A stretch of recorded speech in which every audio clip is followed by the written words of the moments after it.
हर्षवर्धन जी जरा बताइए, voting percent कम होने से क्या हम कुछ इसमें विश्लेषण करें या फिर बेमानी है, कोई फायदा नहीं है इसका?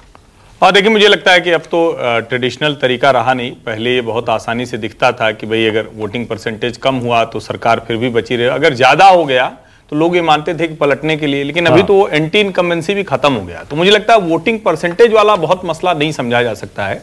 एक चीज ये जरूर हो सकती है, और हालांकि अब इसके दोनों पहलू हैं। एक पहलू ये हो सकता है कि नरेंद्र मोदी सत्ता में आ रहे हैं तो हो सकता है कि उनका एक मतदाता वर्ग थोड़ा सुस्त हो गया हो। लेकिन इसका दूसरा पहलू है कि एक बड़ा वर्ग है जो कहता है कि नरेंद्र मोदी तो आ ही रहे हैं, तो हम क्या करेंगे वोट दे कि इतना लंबा लंबा अंतर है, 1 लाख 2 लाख 3 लाख। तो मुझे लगता है कि ये वोट परसेंटेज वाला एनालिसिस बहुत मुझे सटीक अब नहीं लगता है।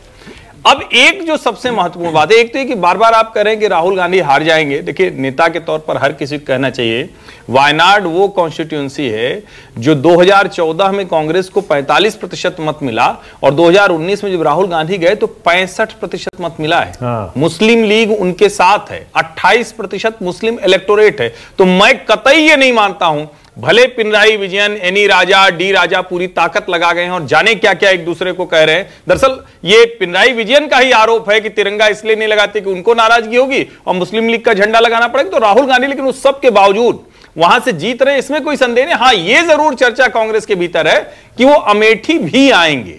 वहां की पोलिंग हो जाने के बाद जब वायनाड की पोलिंग होगी तब इधर आएंगे, क्योंकि अगर अभी इन्होंने अमेठी से भर दिया। अच्छा, ये आपको लगता है अमेठी से? मुझे लगता है क्योंकि और कोई विकल्प नहीं है। आप अमेठी और रायबरेली में अगर हल्का प्रत्याशी होगा तो वो दोनों सीटों में जो लड़ाई है वो भी नहीं होगी।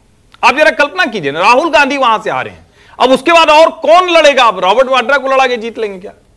या लड़ाई भी बना पाएंगे क्या? स्मृति ईरानी तो कह रही कि भाई आओ। तो मुझे लगता है कि राहुल गांधी वायनाड से हारने की वजह से जा रहे हैं, मैं नहीं मानता हूं। मुकाबला कड़ा है क्योंकि कम्युनिस्ट पार्टियां भी बहुत दमखम के साथ लड़ रही, लेकिन मुझे नहीं लगता मुस्लिम लीग का समर्थन है तो वहां आसानी से जीतेंगे। अब ये जो 102 सीटें हैं, ये किसके लिए ज्यादा बड़ी चुनौती है? 45 सीटें 2019 में विपक्षी गठजोड़ के पास थी, उनके लिए ज्यादा बड़ी चुनौती है कि क्या वो सीट बचा पाएंगे। उत्तर प्रदेश की अगर बात कर लें तो उत्तर प्रदेश में हमने देखा हर जगह से शिकायत हो रही है कि चेकिंग बहुत हो रही है, जो बुरके में महिलाएं हैं उनकी चेकिंग कर रहे हैं पुलिस वाले। इसकी शिकायत जो समाजवादी पार्टी या कांग्रेस के प्रत्याशी थे वो कर रहे थे। अब सवाल यह है कि अगर चौधरी अजीत सिंह संजीव बालियान के सामने हार जाते हैं 2019 में, तो अब तो पूरा जैन चौधरी इधर है, जाट पूरा वोट इधर है। अगर सहारनपुर में राघव लखनपाल मात्र 22,000 वोटों से हारते हैं जब सपा बसपा एक साथ थी, उसके बाद मुझे नहीं लगता कि जिस तरह का वोटिंग पैटर्न है इसमें बहुत कोई भाजपा को नुकसान हो सकता है। क्योंकि पिछली बार से देखें तो सीटें बढ़ाने की स्थिति में दिखती है, घटती हुई तो मुझे कहीं नहीं नजर। ओके, दीपक झा और अनुराग भदौरिया।